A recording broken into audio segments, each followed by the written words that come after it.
Well, students in Maine head back to the classroom, many returning to buildings that are decades old and with over a half a century or more. How about that? Yeah, in many cases, many of these aging schools were built long before modern code standards and the Americans with Disabilities Act were established, leading to significant challenges with both their maintenance and the quality of the learning environment. So here to tell us more is the I-Team's Dan Lampariello. Good morning, Dan. Good morning. So why did you decide to look into this, and how long did you spend researching the story, and what was the timing significance here with, starting the school year? Sure, and that's what we really wanted. Back to school, we always like to give our viewers some more context of where their students are going back to, the issues they may encounter in a new school year. So I saw this on a national level, looking at school infrastructure across the country. And on average, it's extremely old for the entire nation. And we're like, all right, we wanted to pin that back down to the state of Maine. So I started to research and try to see who was tracking this, and found out nobody was. So we decided to launch into this on our own, do our own research. We contacted every superintendent across the state, so over 100 different school districts, looked at over 550 different buildings, and it took us about 3 months to do it all. Wow. Driving all over the state and having kids that go to school, I have seen some old schools. Really old schools that I drive by and I go, oh my God, that's been around since like the Civil War, it seems. Some of these are so old. What have you found, like some of the average age of some of these schools out there? So the average age of a school building, and again, 550 or so buildings across the state, is 54 years old, according to our research.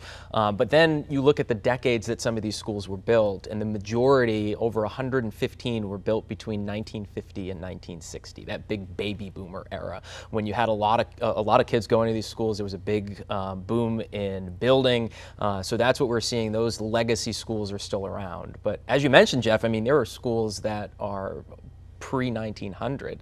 There are more schools in our state built pre-1900 than there are post-2020, which is kind of a crazy thing to think about. It is. So what are some of the issues that you found, and is there sort of a common one, or one that you're seeing over and over again? They're all unique, but the real thing is it's hard to keep up old buildings. You look at the building behind us here, which is the old Lawrence High School, Fairfield Primary School up in Fairfield. That is going to be replaced under a state program, which we'll talk about here in a second. But that school on the top floor, they have no windows up there, and I think they have some art classrooms and those types of things. So it's trying to adapt these older buildings for modern day learning, which is just extremely hard. But I want you to hear from the superintendent in Sebago. They have a very small school down there that was built in the 1880 originally, and some of the issues that they're seeing.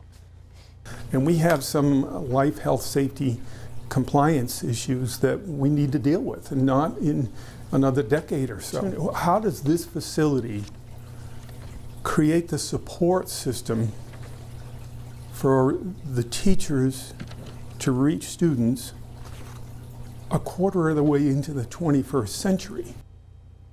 So can you break down the current funding structure for school construction projects, because some districts are talking about this right now? They are. There's actually, the application deadline was last Friday to apply for one of the three options. Really, the first one is the State Capital Improvement Construction Fund.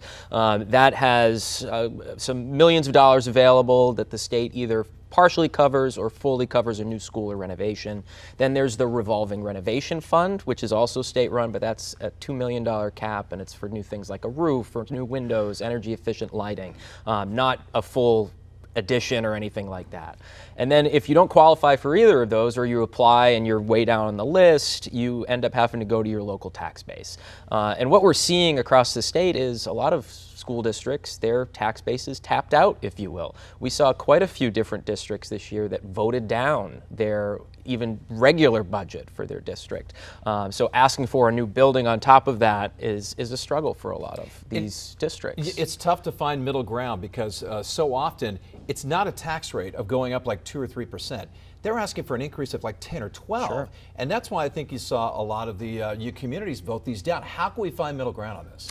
The middle ground is tough to come by in this, because again, it all comes back down to money. Schools are not getting cheaper. I think a few years ago we covered when Sanford High School was built. I think that was 2018, 2019. That was at the time the most expensive school built in the state. It was just over $100 million. Edward Little High School was the most recent one to be built. That topped Sanford. So they're getting more expensive. And these districts just don't have the cash on their own, and the state has a debt limit that they have to meet that does not include getting too many schools included in that. So the big thing that came out of our story, and one I'm excited to follow as this goes on, the governor's office actually told us for our story they're planning on issuing an executive order to create a commission to study all of this, to hopefully get those answers, find that middle ground. And that's something we're going to keep following through all of this. Who else did you speak with for this story? We spoke with quite a few superintendents. I had a lot of off-the-record conversations, but Sebago's superintendent, and then we spoke to the RSU 10 superintendent out in Rumford in Mexico. They were the recipients of some state funding, so they're getting a brand new school this upcoming school year. But then we also talked with the head of the State Board of Education, who found that this was a major issue. She, you'll hear from here, talks about how there is a need for studying this issue. It's easy to say that everybody has a fair chance and everybody, but there are schools that have been waiting over a period of a couple cycles and perhaps even 3 cycles, and they still have not made it. I think it's time that we have a commission that really looks at the funding of schools and how could we better use money that we have available and expand on other resources that could be had for school construction. And the other thing, too, is if you want a new school built, you have to jump on this waiting list, kind of like you're waiting for season tickets for a football team. Exactly. And you're at the end of it, you might be like 18th in line, and it could take years, even decades, to move up on that list.